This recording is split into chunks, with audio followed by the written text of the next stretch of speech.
Shalom Jemaat Tuhan, pada PIK kali ini saya memberikan tema berbagai sikap positif untuk kemajuan. Mari kita berdoa.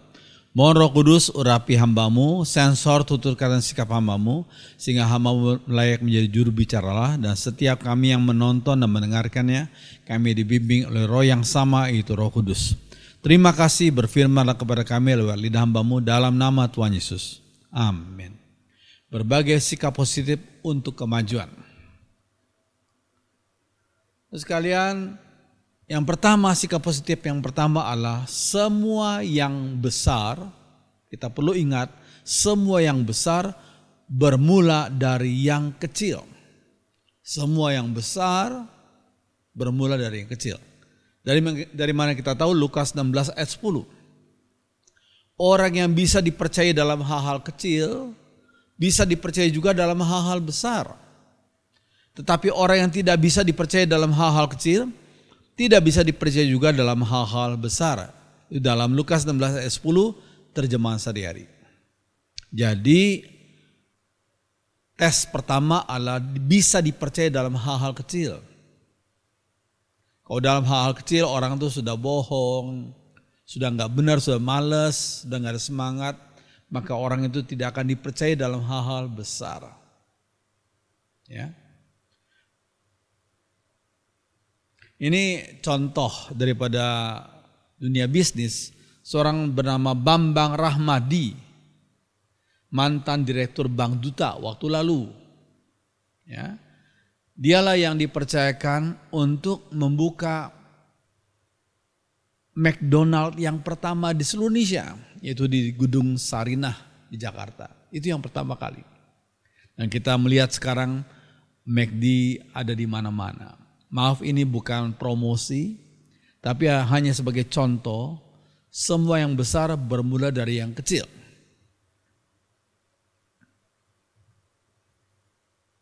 Nah, firman Tuhan berbicara tentang biji sawi.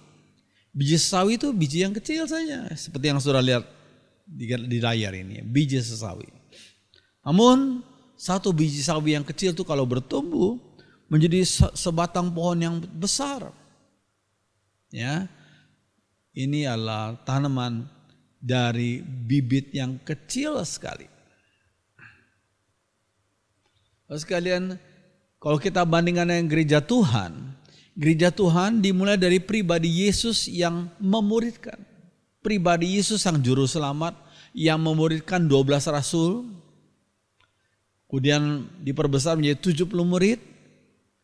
Kemudian plus waktu hari Pentakosta 3.000 orang bertobat, dibaptiskan. Ya, kemudian bertumbuh menjadi 5.000 orang dan seterusnya. Kalau kita hitung sampai sekarang jumlah murid Tuhan seluruh dunia, itu jumlahnya beberapa miliar orang. Itu abad tahun sekarang ya. Kalau kita hitung dari abad pertama, abad kedua Masehi sudah begitu banyak. Itu gereja Tuhan dimulai dari pribadi Yesus yang memuridkan 12 rasul. Jadi sesuatu yang besar bermula dari yang kecil. Jadi kita harus dipercayakan dalam hal kecil. Kemudian Tuhan akan memberikan kepercayaan kepada kita dalam hal yang besar, saudara sekalian. Ini suatu hal yang penting. Iya, berbagai sikap positif untuk kemajuan yang kedua adalah menjadi orang yang berambisi, namun bukan ambisius. Berambisi boleh, tapi bukan ambisius. Roma 12 ayat 3b dikatakan, janganlah kamu memikirkan hal-hal yang lebih tinggi daripada yang patut kamu pikirkan. Tetapi hendaklah kamu berpikir begitu rupa, sehingga kamu menguasai diri menurut ukuran iman yang dikaruniakan Allah kepada kamu masing-masing. Ya, saya ulangi lagi, janganlah kamu memikirkan hal-hal yang lebih tinggi daripada yang patut kamu pikirkan. Tapi hendaklah kamu berpikir begitu rupa, sehingga kamu menguasai diri menurut ukuran iman yang dikaruniakan Allah kepada kamu masing-masing. Terus kalian, jadi use good sense, gunakan hal-hal yang masuk akal, dan measure yourself dan ukurlah dirimu by the amount of faith, dengan iman that God has given you, dengan ukuran iman yang Allah sudah berikan kepada kamu, yaitu dalam Contemporary English Version. Ya, sekali lagi, sikap positif kedua untuk kemajuan adalah menjadi orang yang berambisi tapi bukan ambisius. Iya, seorang filsuf yang terkenal dari Yunani pernah berkata, gnosti auton, artinya know yourself, kenali dirimu, gnosti auton. Ya, saya kasih contoh nih, gambar bagus ya. Seekor kucing yang ketika melihat cermin, dia melihat, cermin itu ada seekor singa. Ini hanya sebagai ilustrasi ya. Kalau saudara, janganlah ambisinya luar biasa menjadi ambisius sehingga seseorang harusnya kucing saja tapi berhayal untuk menjadi seekor singa gitu misalnya. Ya. What matters most is how you see yourself. Apa yang menjadi masalah adalah bagaimana engkau melihat dirimu sendiri. Ya. Iya. Ini gambar berikutnya adalah ini sebagai contoh mengasihi diri secara benar. Ya. Engkau memang seperti itu ya, senyumlah, terimalah dirimu apa adanya. Kalau kembangkan potensi yang Tuhan berikan kepadamu. Temukan talenta yang Tuhan berikan kepada kamu, lalu kembangkan itu. Ya, aktualisasikan talenta itu dalam hidupmu sehari-hari, ya, dan dalam pekerjaanmu. Oke, mengenal diri, menerima diri apa adanya, dan mengembangkan diri secara optimal. Ya, mengenal diri, menerima diri apa adanya, dan mengembangkan diri secara optimal. Penting ya. Oke, setiap bayi, walaupun bayi itu cacat, tetapi bayi itu diizinkan Tuhan untuk lahir di dunia, walaupun cacat. Minimum sudah diberi satu talenta oleh Tuhan. Setiap bayi, walaupun lahir cacat, setiap bayi. Ya. Kalau ada sebagian orang berkata, bayi kami cacat lahir, ya sudah bunuh saja, gugurkan saja. Jangan mendahului langkah Tuhan. Kalau Tuhan izinkan bayi itu lahir, walaupun cacat, Tuhan pasti sudah sediakan bagi bayi itu untuk survive berupa talenta yang Tuhan berikan kepada bayi itu untuk dikembangkan dalam hidupnya selanjutnya. Ya, iya, kita lihat ini gambar Nick Vujicic waktu masih kecil. Nick Vujicic dari Australia, ya, Nick Vujicic. Dia nggak punya dua tangan dan nggak punya dua kaki. Ya, luar biasa. Satu hal yang lalu apa yang terjadi? Ya, nah, Nick Vujicic waktu umur 11 tahun pernah 2 kali berusaha untuk membunuh dirinya. Karena dia merasa, kenapa orang lain lahir dalam keadaan normal, aku dalam keadaan seperti ini, gak punya 2 tangan, gak punya 2 kaki. Dan puji Tuhan, Tuhan pertemukan dia dengan seorang anak Tuhan yang bisa memberikan dia pemahaman yang baru, paradigma yang baru. Dan dia belajar, akhirnya menjadi lulus dalam gelar bachelor tapi dalam 2 bidang. Ya. Akhirnya sekarang menjadi seorang motivator sedunia, puluhan negara. Ya, hanya dia yang diizinkan untuk kalau khotbah atau menyampaikan ceramah, dia berdiri di atas meja, ya karena kondisinya seperti gitu ya. Lalu pada usia 24 tahun, Nick Vujicic itu berdoa, Tuhan, saya kalau boleh diberikan partner hidup, istri, ya. Wah, tapi dia pikir, apakah ada seorang perempuan yang normal mau menikah dengan aku? Tetapi Tuhan berikan mujizat. Memang bagi orang yang percaya pada Tuhan, Tuhan memberikan hal-hal yang surprising yang gak pernah kita pikirkan sebelumnya. Tapi Tuhan sediakan bagi orang-orang yang mengasihi Tuhan. Ternyata Tuhan pertemukan dia dengan seorang perempuan yang cantik, yang normal. Tapi mau bersedia nikah dengan dia. Ya, luar biasa bukan? Ya. Kemudian ini saya mungkin punya berita yang, apakah ada berita yang terbaru, tapi yang saya tahu 4 anaknya ya. Dia sedang bermain dengan istri dengan keempat anaknya di pantai ya. Terus kemudian jadi setiap bayi walaupun cacat, kalau diizinkan Tuhan untuk lahir di dunia, pasti Tuhan sudah berikan minimal 1 talenta. Jangan membunuh bayi yang akan lahir itu ya. Jangan mendahului langkah Tuhan. Terima bayi itu lalu syukuri dan berikan dia kasih yang dibutuhkan. Lalu kemudian didik sesuai dengan kondisi dia. Terus kalian puji Tuhan. Ya. Lalu orang yang diberi 1 talenta tidak boleh iri hati dengan orang lain yang diberikan mungkin 5 talenta atau 2 talenta. Jangan, nggak perlu iri hati. Yang 1 talenta terima itu dan kembangkan itu. Ya.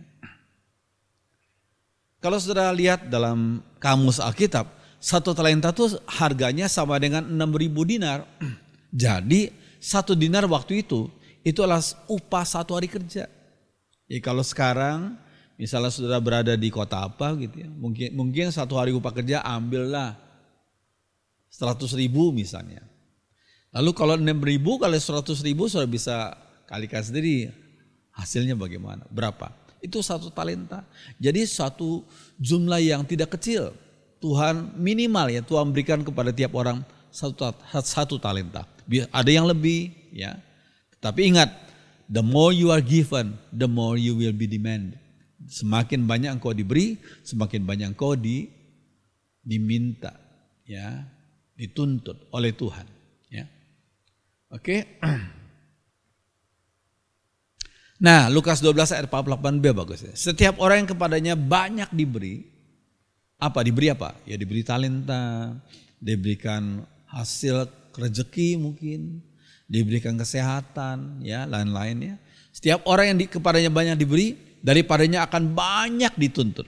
Dan kepada siapa yang banyak dipercayakan, daripadanya akan lebih banyak lagi dituntut. Itu Tuhan Yesus berkata demikian, Lukas 12 ayat 48b. Iya. Nah, ambisi itu sama dengan keinginan besar untuk mencapai atau menjadi sesuatu, itu ambisi. Setiap orang yang normal punya ambisi. Ambisi itu satu hal yang normal-normal saja. Ambisi adalah keinginan besar untuk mencapai atau menjadi sesuatu. Ya, tanpa ambisi hidup seseorang nggak akan maju-maju. Jadi setiap orang perlu adanya ambisi yang sehat, ya, untuk berkembang, untuk menjadi lebih baik daripada yang sebelumnya. Ya. Ambisius itu lain lagi. Ambisius maksudnya penuh dengan ambisi. Jadi agak lebay ini. Agak lebay. Ya. Penuh dengan ambisi. Jangan menjadi orang ambisius, tapi menjadi orang yang berambisi itu baik. Ya. Serahkan ambisimu kepada Tuhan. Biar kehendak Tuhan yang jadi. Ya. Orang ambisius mengorbankan semua, bahkan Tuhan pun berusaha dikorbankan untuk orang itu mencapai ambisinya. Itu ambisius. Oh, Tuhan gak bisa dikorbankan, Tuhan sang pencipta kok kita korbankan. Gak boleh ya. Tuhan Yesus sudah cukup sekali disalibkan. Beliau dikorbankan untuk menebus umatnya yang berdosa, umat pilihannya ya. Iya, berbagai sikap positif untuk kemajuan. Yang ketiga adalah saya berikan kata one step at a time, 1 langkah. Setiap saat 1 langkah saja, gak usah melompat. Ya. Life is taking one little step at a time. Kehidupan adalah kita melakukan satu step yang kecil pada satu saat. Gak usah lompat, apalagi 3 step gak perlu. Ya, one step at a time, sweet Jesus. Itu lagu yang zaman dulu ya. 1 langkah demi langkah saja. Kita serahkan langkah demi langkah kita kepada Tuhan.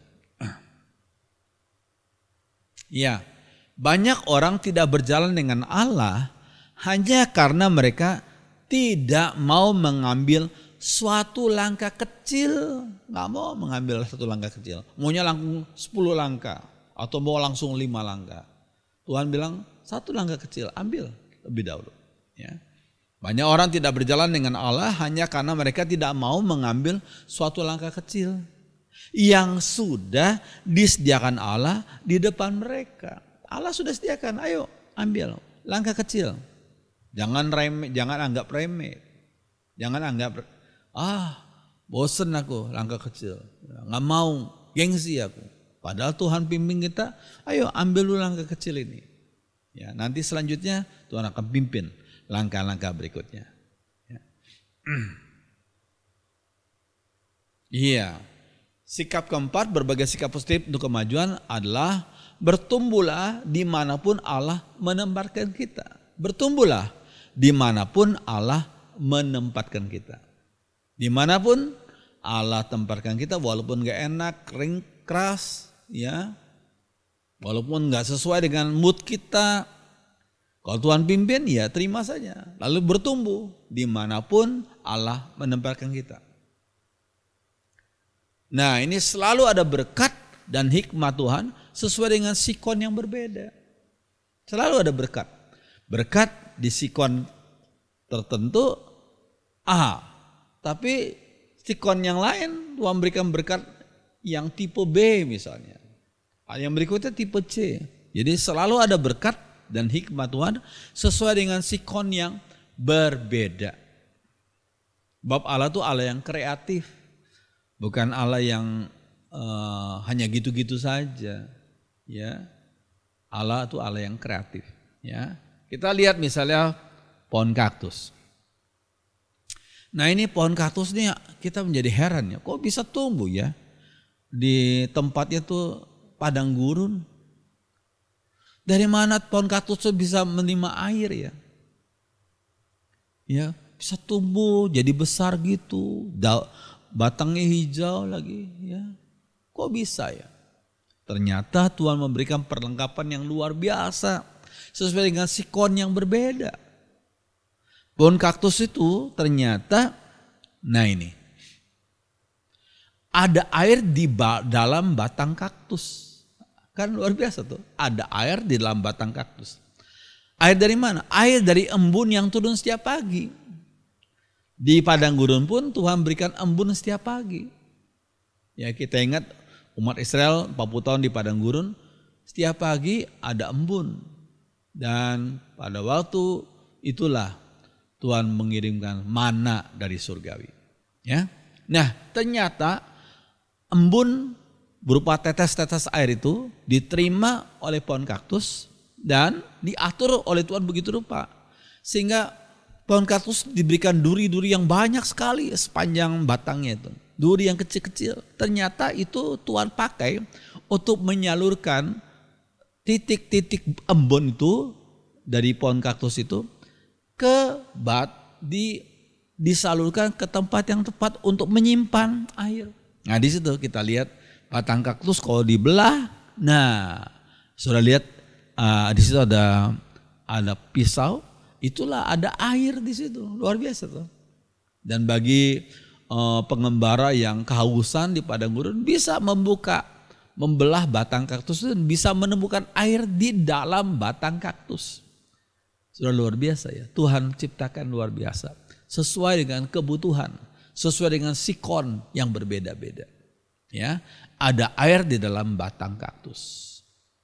Ya, sekali lagi air dari embun yang turun setiap pagi. Ya, puji Tuhan.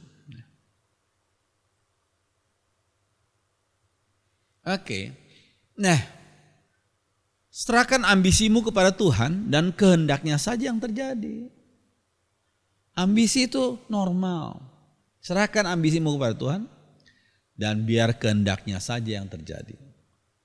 Pimpinannya yang terjadi. Pimpinan Tuhan yang terjadi. Ya. Ya. Pakailah cara-cara yang sesuai dengan etika firman dan ikuti waktu Tuhan. Sebagai anak Tuhan kita harus mengikuti etika firman Tuhan. Dan ikuti juga waktu Tuhan. Ya.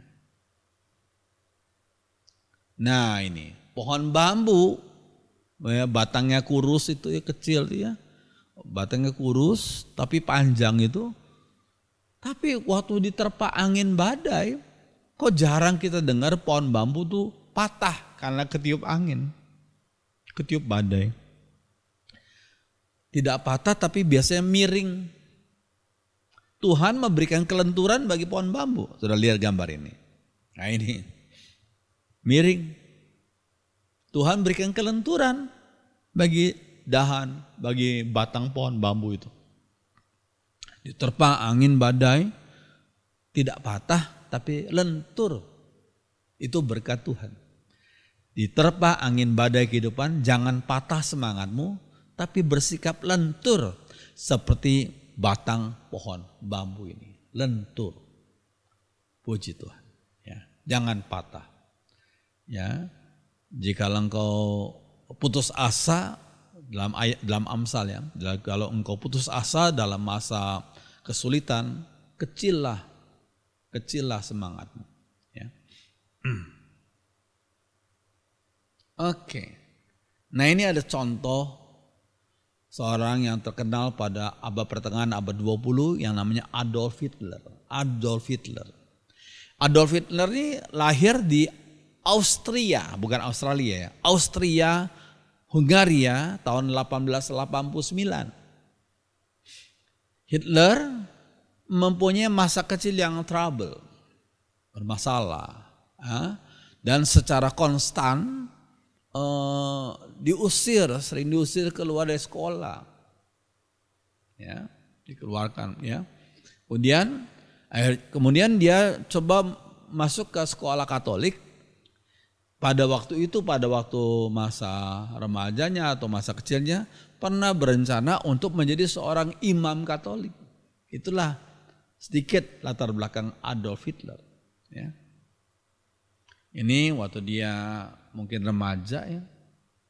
Itu gambar yang sebelumnya waktu masih kecil ya. Nah, sehingga sebenarnya Adolf Hitler seorang yang minder, lihat gayanya ya. Dia seorang yang minder. Ekspresinya, sikapnya, gaya simbolisnya ya, kayak seperti orang minder ya. Ya. Nah, orang yang minder sebenarnya nggak mampu berdebat. Dia kalau diajak debat langsung dia marah. Nggak mampu berdebat dengan tenang dan damai, nggak mau. Sikapnya otoriter, itu orang yang minder sebenarnya. Ya, sikapnya otoriter.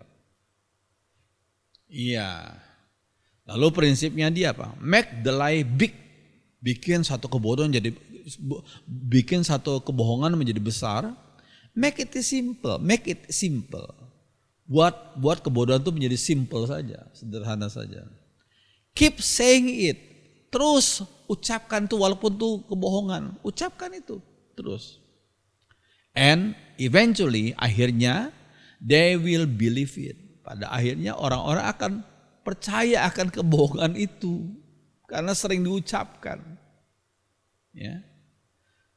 Saya pernah dengar satu statement, satu kebodohan kalau diucapkan 100 kali gitu. Diucapkan 100 kali jadi kebenaran. Satu kebodohan kalau diucapkan 100 kali jadi kebenaran. Itu saya pikir ada kaitan sama prinsipnya Adolf Hitler. Kita sebagai anak Tuhan nggak bersikap demikian. Yang kebohongan, satu kebohongan kalau diucapkan 100 kali jadi kebenaran ya. Tapi kita orang Kristen jangan mengikuti gayanya Adolf Hitler. Yang benar ya benar kita ucapkan, tapi yang salah ya kita katakan ini salah. Ya walaupun sebagian orang gak senang sama kita, tidak apa-apa. Yang benar kita katakan ini benar, tapi kalau yang salah kita katakan itu tidak benar. Ya. Walaupun dibenci oleh sebagian orang. Okay. Jangan kita bersikap seperti Adolf Hitler. Iya, akhirnya dia mati bunuh diri ya, ditembak ya ketika dia kalah, dia dengar itu ya. Oke. Nah, berbagai sikap positif untuk kemajuan yang kelima adalah mengalah untuk kebaikan orang lain. Mengalah untuk kebaikan orang lain. Ini contoh daripada Abraham sebagai paman daripada Lot, ya. Ketika mereka diberkati Tuhan, akhirnya gembala-gembala yang mereka miliki saling bertengkar karena mengklaim ini sumur kami, karena mereka punya banyak ternak, mereka butuh air untuk diminumnya.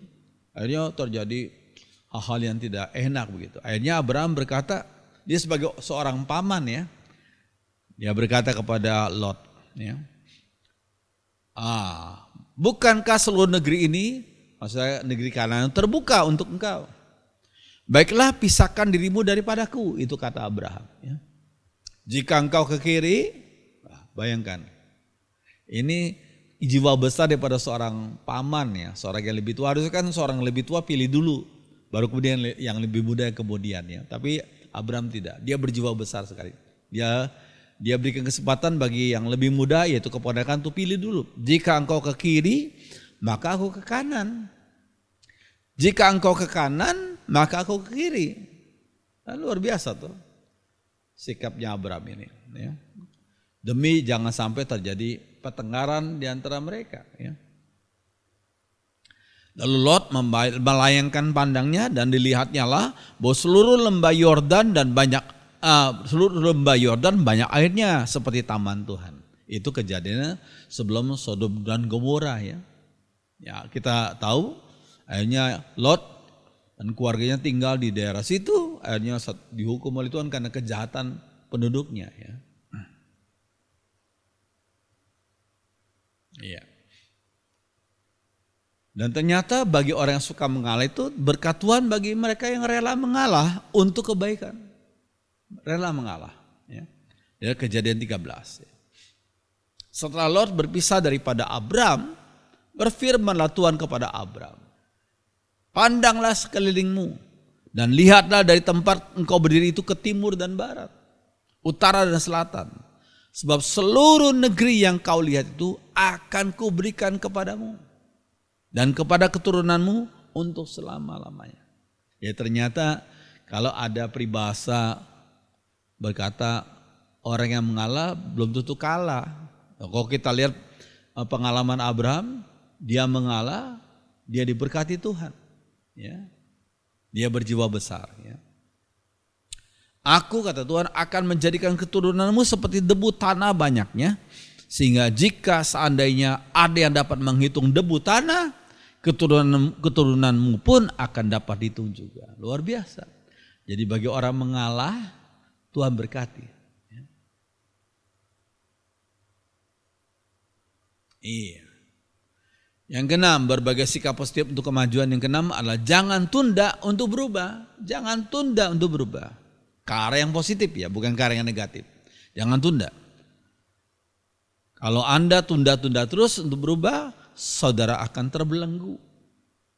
Ya, jangan tunda untuk berubah ke arah yang positif sebelum Anda terbelenggu. Jadi ada orang yang tidak mau pergi dari satu posisi atau dari tempat tertentu atau bisnis tertentu walaupun dia tahu itu banyak salahnya, ya, akhirnya dia betul-betul terbelenggu dalam hal itu, ya. Nggak bisa, sulit dia pindah, ya, karena sudah terbelenggu, ya.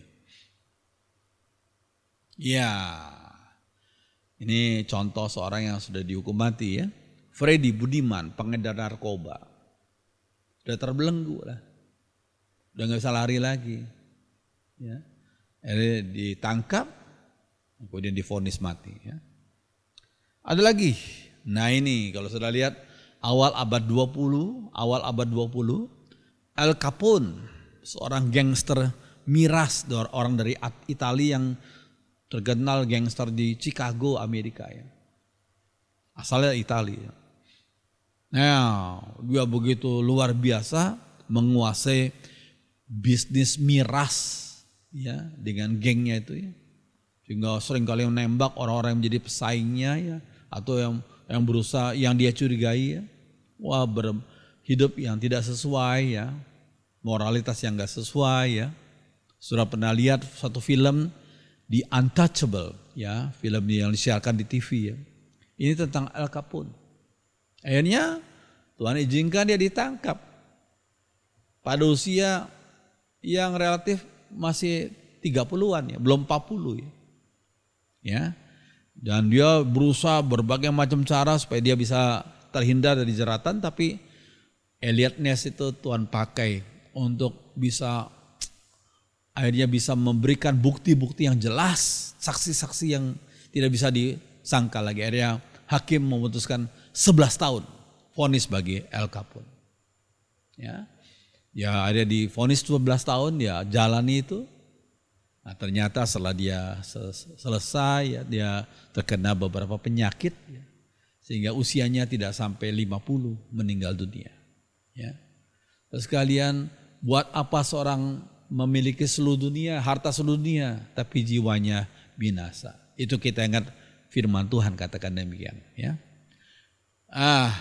Jadi ketika sempat dalam film yang saya pernah tonton tuh, sempat dia satu waktu dia pernah ditantang, ayo kamu balik kepada jalan benar, ayo kembali, ya. Tapi ternyata orang-orang yang sudah dia jadi anak buahnya dia, wah kalau kamu kembali kepada jalan yang sesuai ini dengan hukum, ya kamu bisa ditembak oleh orang-orang yang menjadi anak buahmu. Ya. Waduh, kamu dianggap sebagai seorang yang pemimpin yang gak becus, pemimpin yang pengecut, seorang pengkhianat. Wah, banyak orang akan membenci kamu. Akhirnya dia bingung, memang terbelenggu dia. Dia gak bisa balik lagi kepada jalan benar karena sudah terbelenggu dengan cara hidup yang salah itu. Ya, inilah Al Capone. Ya, sudah lihat memang betul. Jangan tunda untuk berubah ke arah yang positif ya, sebelum Anda terbelenggu dengan perbuatan-perbuatan yang salah itu. Ya. Iya. Nah, jangan lupa saudara, dosa itu memperbudak. Dosa itu memperbudak. Roma 6 ayat 17 sampai 18. Tapi syukurlah kepada Allah, dahulu memang kamu hamba dosa. Dosa itu memperbudak. Tapi sekarang kamu dengan segenap hati telah mentaati pengajaran yang telah dituliskan kepadamu. Kamu telah dimerdekakan dari dosa dan menjadi hamba kebenaran. Kita gak boleh jadi hamba dosa. Kita dibebaskan oleh Tuhan Yesus dan harus membuat hidup kita menjadi bukan hamba dosa lagi, tapi menjadi hamba kebenaran. Apa saja yang Tuhan ajarkan, kita berusaha ikuti dan teladani, taati. Ya, jadi hamba kebenaran. Hambanya Tuhan Yesus. Ya. Oke. Apa sih artinya kebebasan? Orang berkata, saya mau bebas, saya mau bebas. Tapi kalau ditanya, menurutmu apa sih arti kebebasan? Ya, definisi kebanyakan orang kebebasan itu apa? Bebas artinya aku bisa melakukan apa saja aku mau. Aku bisa melakukan apa saja aku mau. Aku mau kaya, aku bisa. Aku mau nyontek, aku bisa. Aku mau korupsi, aku bisa. Aku mau melacur, aku mau cerai, aku mau korupsi, aku bisa. Itu namanya bebas. Itu definisi dari kebanyakan orang tentang kebebasan. Padahal itu tidak benar. Ya. Nah, seorang bernama Immanuel Kant, seorang filsuf ya, dia berkata begini. Aku bisa, bebas artinya apa? Aku bisa untuk tidak melakukan apa yang aku mau. Ini satu hal yang definisi yang sangat berbeda. Bebas artinya aku bisa untuk tidak melakukan apa yang aku mau. Biasa kan aku bisa melakukan apa saja yang aku mau. Itu definisi dari sebagian orang tentang kebebasan. Itu keliru kata Immanuel Kant. Orang bebas adalah aku bisa untuk tidak melakukan apa yang aku mau. Itu kata Immanuel Kant. Ya. Nah, saya tambahkan. Kenapa aku bisa untuk tidak melakukan apa yang aku mau? Karena jika yang aku mau itu membawaku ke dalam dosa. Aku bisa berkata, aku tidak mau. Ya, biasanya banyak orang kalau sudah berkanjang dalam dosa, tidak bisa lagi mengatakan no kepada dosa. Tidak bisa. Karena dia sudah diperbudak oleh perbuatan dosa itu.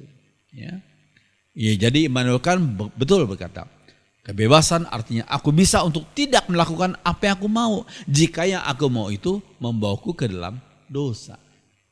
Ini betul sekali apa yang dikatakan oleh Immanuel Kant ya. Ya, orang yang sudah kecanduan suntik, ya dia akan jadi hambanya, jadi budaknya narkoba. Ya. Kalau enggak dia akan merasa menjadi sakau ya. Wow, susah seperti neraka ya. Ya itu dia sudah diperbudak. Ya. Atau orang yang sudah kecanduan rokok. Walaupun uang sangat sedikit, nggak ada duit untuk makan anak-anak, nggak ada duit untuk dibawa pulang ke rumah, untuk dimakan oleh istri dan anak-anaknya, tapi untuk merokok harus. Berarti dia sudah diperbudak oleh asap-asapan itu. Dia sudah jadi perbudak, jadi budaknya. Ya, jadi apa yang dikatakan Immanuel kan bagus. Kebebasan artinya aku bisa untuk tidak melakukan apa yang aku mau jika yang aku mau itu membawaku ke dalam dosa. Iya. Jadilah orang yang memiliki integritas. Nah, ada statement, ada pepatah, pepatah zaman dulu berkata, harimau mati meninggalkan belang, gajah mati meninggalkan gading, manusia mati meninggalkan nama. Manusia mati meninggalkan nama. Cuma masalahnya yang ditinggalkan itu nama baik ataukah nama buruk. Seseorang meninggalkan satu organisasi, dia meninggalkan satu negeri atau satu kota, satu perusahaan, ya. Apakah yang ditinggalkan nama baik ataukah nama buruk? Ya. Jagalah nama baik Anda. Juga nama baik keluarga dan terutama nama baik Tuhan Yesus. Jangan dicemarkan oleh etika hidupmu yang gak berkenan di hadapan Tuhan. Iya. Matius 5 ayat 16, bagus ini. Yuk kita baca sama-sama ya. Begitu juga terangmu harus bersinar di hadapan orang. Supaya mereka melihat perbuatan-perbuatanmu yang baik, lalu memuji Bapamu di surga. Biarlah hidup kita menjadi terang, menjadi reflektor terang Kristus. Begitu juga terangmu harus bersinar di hadapan orang. Supaya mereka melihat perbuatan-perbuatanmu yang baik, lalu memuji Bapamu di surga. Amin. Biarlah firman Tuhan menjadi berkat bagi kita semua. Mari kita berdoa. Kami bersyukur untuk kesempatan kami belajar firman Tuhan. Roh Kudus memeteraikan firman-Mu dalam hati kami. Kalau ada hal-hal yang masih kami bertanya-tanya, Tuhan bimbing kami dalam kebenaran. Terima kasih Tuhan, apa yang hamba-Mu sudah sampaikan, Tuhan bimbing kami, setiap kami dalam kebenaran firman. Dengarkan doa kami Tuhan, dalam nama Tuhan Yesus. Amin.